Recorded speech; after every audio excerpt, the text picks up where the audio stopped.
કારણ કે જો આળહો શરૂઆતમાં હોય અને પછી વિયાણા પછી જ્યારે એમાંથી ખીરું દોવાઈ જાય એ પછી એનો આળહો બેસી જવો જોઈએ તો એ નોર્મલ છે. હવે માનો કે તમારી એક ભેંસ વિયાણી છે, ત્યારે વિયાણા પહેલા એને આષાઢમાં હોજો હતો, અથવા તો ઘણીવાર એવું બને કે એકાદું આષાઢ અથવા તો એક બાજુની સાઈડમાં હોજો હોય, એક બાજુ ન હોય, નોર્મલ હોય. હાલો મિત્રો, નમસ્કાર. મિસ્ટર તબેલાવાલા. ઘણા બધા લોકોની એવી સમસ્યા છે કે ભેંસ વિયાય ત્યારે પહેલા અને વિયાણા પછી પણ આળહો આવી જાય છે, આષાઢમાં હોજો આવી જાય છે, ઘણી વખત ઘણાના અડરમાં હોજો આવી જાય છે, અને એ હોજો પછી જ્યારે દોવે ત્યારે થોડો ઘણો ઓછો થાય, પણ જેવું પાછું થોડોક ટાઈમ થાય એટલે પાછો આવી જાય. વધુ ભાગના વ્યક્તિઓની એવી કમેન્ટ છે કે અમારે 15 દિવસ થયા, કોકને 10 દિવસ થયા, પણ છતાં હજી આષાઢમાંથી હોજો ગયો નથી. તો આ જે સમસ્યા છે ને, એ સૌથી વધારે જોવા ક્યારે મળે કે જે લોકો વિયાજણ પહેલા, મતલબ કે ગાભણી હોય અને ઘણા સમયથી એને ખાણખોળ દેતા હોય. હવે થાય એવું કે એક ખાણખોળમાં એને ગરમ પ્રકૃતિની વસ્તુ જે મળતી હોય એના કારણે વધુ ભાગે આષાઢની અંદર આળહો આવતો હોય. હવે કેવું છે કે આળહો આવવો એ આમ નોર્મલ વસ્તુ છે, કારણ કે જો આળહો શરૂઆતમાં હોય અને પછી વિયાણા પછી જ્યારે એમાંથી ખીરું દોવાઈ જાય એ પછી એનો આળહો બેસી જવો જોઈએ તો એ નોર્મલ છે. પણ વિયાણા બાદ એનું ખીરું દોવાઈ ગયા બાદ અથવા તો ઘણી વખત 5, 7, 10 દિવસ પછી પણ સતત આળહો રહેતો હોય તો એ સમસ્યા નોર્મલ નથી. નોર્મલ નથી એનું કારણ એવો છે કે તો એને ક્યાંક ને ક્યાંક પ્રોબ્લેમ છે, જેના કારણથી એ વારે વારે એના આષાઢમાં હોજો આવી જવો. પછી ઘણી વખત ઘણા એવા પણ કિસ્સા છે, હજી કાલની તારીખમાં જ એક ભેંસ એવી જોવા મળી હતી કે જેના આષાઢમાં આટલો બધો હોજો આવી ગયો કે એનો આષાઢ ફાટી ગયો, તિરાડ પડી ગઈ. હવે આપણું સારું એવું માલ હોય, સારું દૂધ દેતું હોય, એની ઉપર આપણે સારી એવી ઇન્કમ લેતા હોઈએ, અને એમાં આવી નુકસાની આવીને ઊભી રહે એટલે એક તો દૂધની નુકસાની આવે, સાથે સાથે ભેંસની કિંમતમાં પણ ઘટાડો થઈ જાય. ઘણીવાર એવું પણ જોવા મળ્યું છે કે ઘણા બધા પશુપાલકોને ખ્યાલ નથી હોતો, અથવા તો એ નોર્મલ સમજી અને લાંબા સમય સુધી એમણે હાંકે જાય, જેના કારણે એ આસળની અંદર ગાંઠો થઈ જાય, દૂધમાં આમ બધું ખદડો થઈ જાય, જામી જાય, પછી અમુક ટાઈમે દોવે તો પછી દૂધ નીકળતું બંધ થઈ જાય. આવી સમસ્યાઓ ઘણી બધી જોવા મળે છે. તો આવી સમસ્યાઓની અંદર જો તમે શરૂઆતની અંદર તે તમે ધ્યાન આપો, નાની નાની બાબતમાં ધ્યાન આપો, અને એ ધ્યાન આપ્યા બાદ તમે એ વસ્તુનો ઈલાજ કરી નાખો ને, તો કેવું થાય કે તમને બહુ ટૂંકા સમયની અંદર એ વસ્તુનું રિઝલ્ટ મળી જાય. પણ જો તમે પછી ધ્યાન ન દોરો અને તમને એમ થાય કે નોર્મલ છે, નોર્મલ છે, જ્યારે સમસ્યા વધી જાય, મેં કીધું એમ કે હવે એ ભેંસ આમ કહેવાય કે બધી રીતે પ્યોર જાફરી અને એમાં એનું આસળ ફાટી ગયું, તો હવે તમે વિચાર કરો કે ખેડૂતની કિંમતથી માંડીને બધી વસ્તુમાં કેટલી નુકસાની. તો આ વસ્તુના આજે થોડા ઘણા એવા સમાધાન લઈને આવ્યા છીએ કે જેના કારણથી તમને ઘણી બધી એ વસ્તુમાં રાહત મળશે.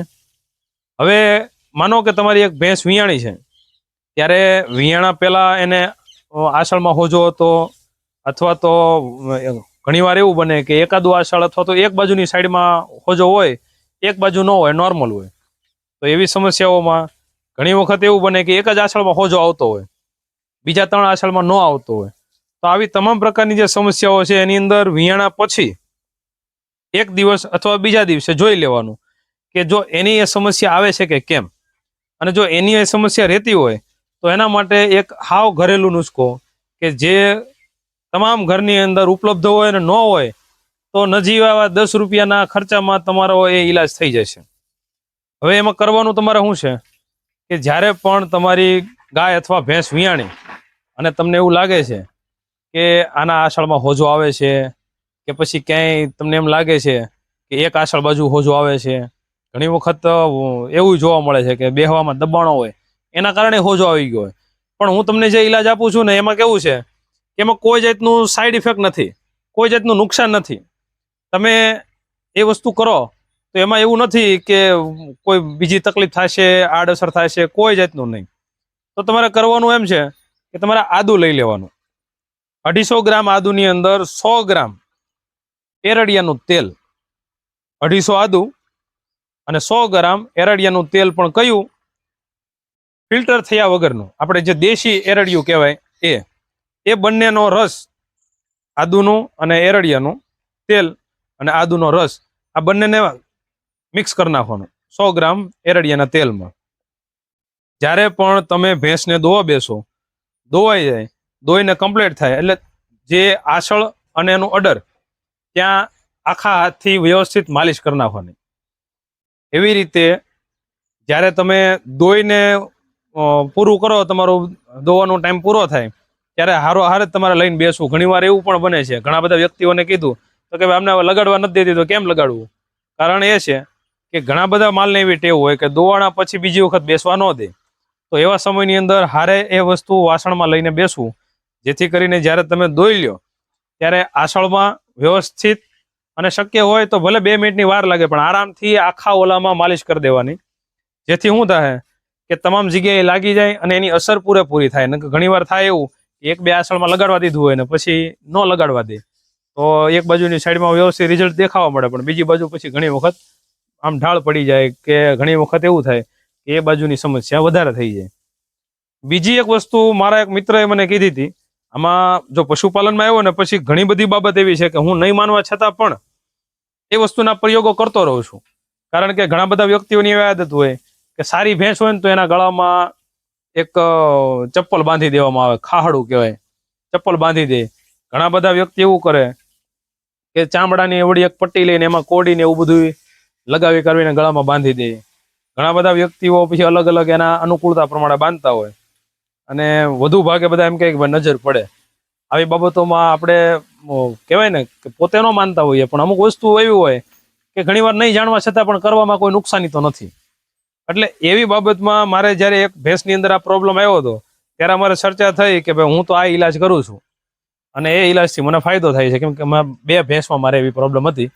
પણ એ 2 દિવસની અંદર જ મારે બધું કમ્પ્લીટ થઈ ગયું. પણ વાતમાલી વાત જ્યારે નીકળીને ત્યારે અમારા એક મિત્ર એવી સલાહ આપી ને કે સલાહ સાંભળીને ઘણી વખત એવું વિચાર થાય કે આ વસ્તુનો વિશ્વાસ કેમ કરવો, પણ મારે એ વાત થઈ હતી એટલે આજે તમને વાત જણાવું છું કે એમણે મને જે જણાવ્યું ને એવું જણાવ્યું કે જ્યારે તમે જમવા બેસો અને જમી લો ત્યારે તમારી થાળીમાં જે કાંઈ પણ હેઠવાળ હોય અને પછી તમે એમાં જે હાથ ધુઓ, એ હાથ ધોયેલું પાણી હેઠવાળ સાથે તમારી થાળીનું એકનું એ તમારે તમારી ભેંસને ખાણમાં નાખી અને ખવડાવી દેવાનું. હવે આ વસ્તુનો શું ફાયદો થતો હશે, આપણા હાથ ધોવાથી અથવા આપણા હેઠાળા વાસણના પાણીથી એને શું ફેરફાર થતો હશે, એ ટેકનોલોજી પ્રમાણે માનવું મુશ્કેલ છે. પણ ઘણી બધી બાબતો એવી છે કે પશુપાલનમાં આવ્યા પછી મને જાણવા મળી કે ગઢિયાઓના અમુક ઉપચારો જે હતા, ગઢિયા અમુક જે કાંઈ પણ એના દેશી ઓહળિયા કરતા, એમાં ઘણી વખત તમને એવું થતું હોય કે આનાથી શું થશે, પણ એનાથી ઘણો બધો ફેર પડે છે. અને આ ફેર મેં ઘણા બધા વ્યક્તિઓમાં પાછો જોયેલો છે. કરવો ન કરવો બીજા નંબરનો ઉપાય, એ તમારી અનુકૂળતા. પણ પહેલી જે વસ્તુ મેં તમને કીધી એ તો મેં પર્સનલી મારી 2 ભેંસની અંદર કરીને જોયું. કારણ કે કોઈ દવા લાગુ ન પડી, કોઈ વસ્તુ લાગુ ન પડી, ત્યારે આ વસ્તુ એનો ઉપયોગ થઈ. એટલે ઘણી વખત એવું થાય ઓલા કે ને એમ કે દવા અને દુવા બંને કામ કરે.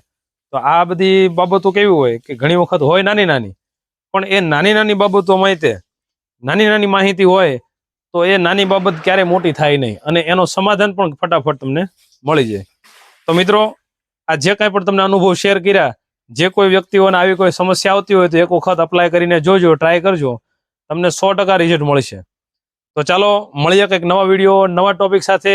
અને હજુ તમે અમારી ચેનલમાં નવા હોવ તો સબસ્ક્રાઇબ કરવાનું ભૂલશો નહીં, જેથી કરીને આવા નવા વિડીયો તમારી સમક્ષ લાવતા રહીએ અને મળતા રહીએ.